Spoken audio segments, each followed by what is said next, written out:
Desde principios de la década, la primera década del siglo XXI, estuvimos trabajando en varios proyectos con esta obsesión también que tienen ellos, que tengo yo, de aumentar el número de lectores en nuestro país, ¿no? Que la gente lea, que le guste la comprensión de la lengua, que le guste la literatura.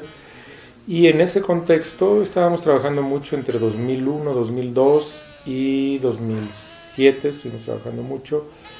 Y en 2008 yo le propuse a Antonio que si abríamos una colección literaria con creadores que no tuvieran, por razones de mercado, por otras razones, acceso a las grandes editoriales.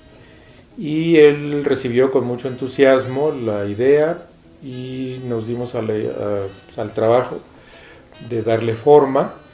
Y una de las dos cuestiones más importantes, tres, fueron, yo le dije, bueno, saquemos 5 títulos en un año, y él me contesta, saquemos 10 títulos en 4 meses. Entonces nos dimos a la tarea de juntar un corpus de autores que tuvieran estas características: mucha calidad literaria, innovación literaria, estética, responsabilidad enorme con la lengua y la literatura, la tradición, en fin, la innovación, y que no tuvieran otros espacios. De ahí surgió el nombre de la escritura invisible, que es el título de esta colección dentro de la editorial Terracota.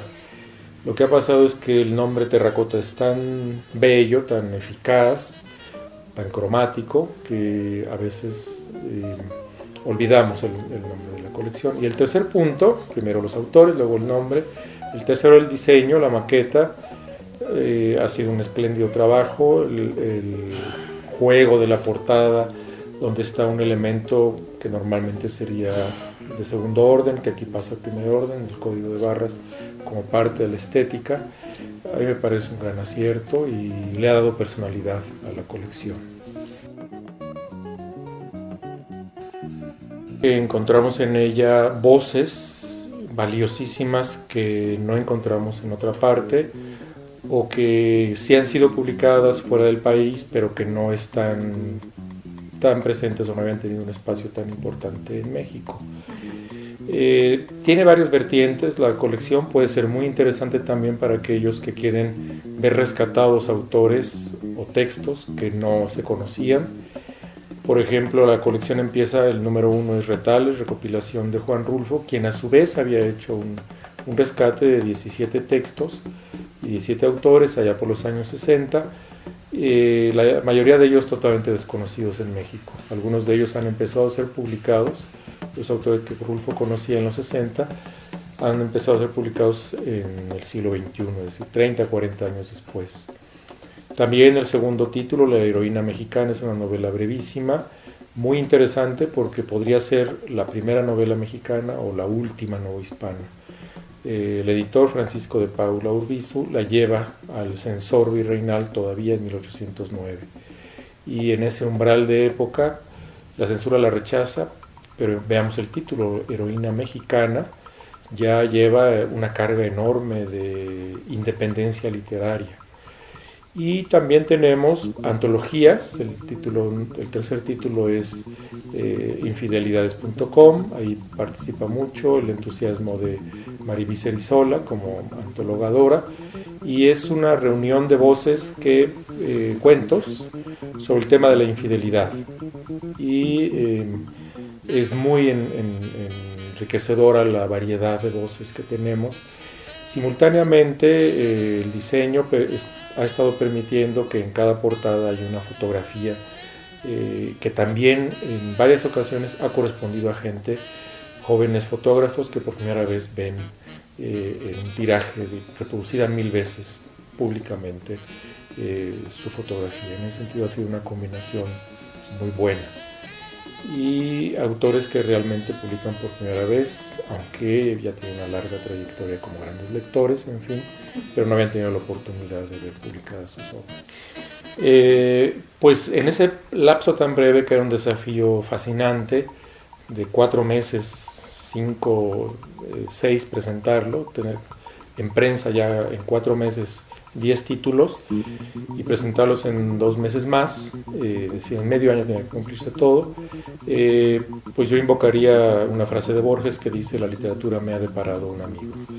Y realmente eché mano de escritores muy queridos, amigos, quienes a su vez me pusieron en contacto con gente que tenía exactamente esas características de voces valiosas, jóvenes, no hubieran sido publicadas, y la sorpresa fue enorme. Al final no presentamos a los 6 meses 10 títulos, sino 12. Eso quiere decir que rebasamos realmente, y la presentación, que fue el 4 de noviembre de 2008, rebasó con mucho nuestras expectativas. La literatura es un espacio creativo, universal, nos pertenece a todos.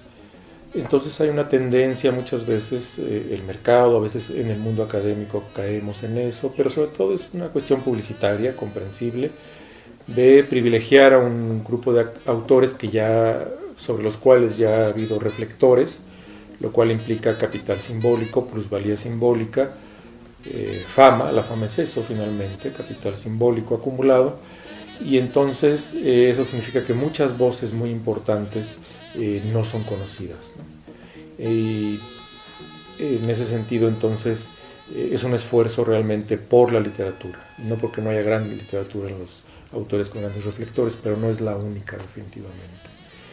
Estoy seguro de que autores que hoy conocemos, consideramos extraordinarios, famosísimos, de otros siglos se habrían acercado a la escritura invisible. Yo creo que las autoridades educativas se han dado cuenta de que el problema de la falta de lectores en México se está agravando, y sin lectura no hay inteligencia. Sin lectura no hay desarrollo de la inteligencia llamada intelectual, pero otras inteligencias también, la inteligencia sensorial, también se enriquece muchísimo.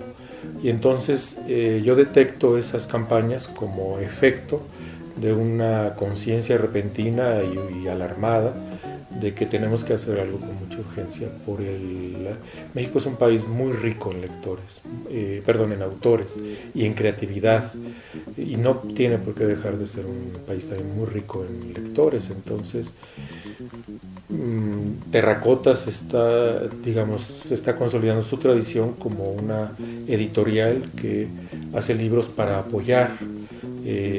Digamos que hay muchas dificultades que se están presentando y que impiden que un joven, un niño, se vuelva lector. Son, digamos, competencias, el mundo actual es competitivo.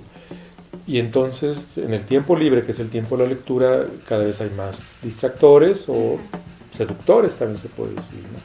Medios cibernéticos que todos conocemos, y entonces hay que meter la literatura, que juegue, que también predomine y viva en ese contexto. Ok, pues muchísimas gracias, Alberto. Muchas gracias a ti.